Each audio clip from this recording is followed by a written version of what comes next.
हाम्रो पनि फेरि नयाँ गाडी आयो सेतो अल्टो K10 के रहेछ भित्र अब यसो हेरौँ न नयाँ गाडी है 1 महिना भएको छैन है नम्बर त सबै हालेको रहेछ भनेपछि यताउता 1 महिना भयो है लिएको ल्याएर तर सबै बनाइसकेछ नि त हैन तर यो स्टियरिङ कभर हालेछ हो फ्लोरिङ हाल्यो फ्लोरिङ माथिबाटै हालेको फ्लोरिङ मेन हो फ्लोरिङ भइहालेछ अँध्यारोले गर्दा देख्दैन रहेछ अनि नम्बर यो चाहिँ मजाको लाग्यो यो चाहिँ कहाँ बनाएको यहाँ चाहिँ नम्बर छ यसको पछाडि चाहिँ ट्याक्सी लिएछ है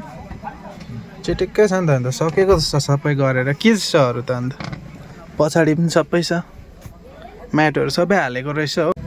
टोय चाहिँ कहाँ किनेको मजाको किनेको रहेछ त यो चाहिँ अस्ति माथि चारधाम गएको थिएँ कि तारेबिर गएको थियौँ त्यतैबाट फेरि उकालो गइराखेर चाहिँ एउटा चिनो किनिराखेको यो पनि किनेको यो पनि मजाको देख्दो रहेछ है यो चाहिँ मुकेशकैबाट किनेको चाहिँ मुकेशकैबाट किनेको यो झुन्डाउने चाहिँ होला झुन्डाउने चाहिँ कहाँ गएको थियो कहाँ गएको थियो हजुर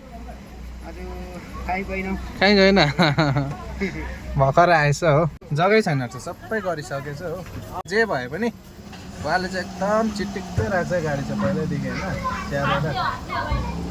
गाडी चाहिँ चिटिक्कै राख्छ हो दामी लाग्छ बाहिरबाट पनि चिटिक्कै मजाको है त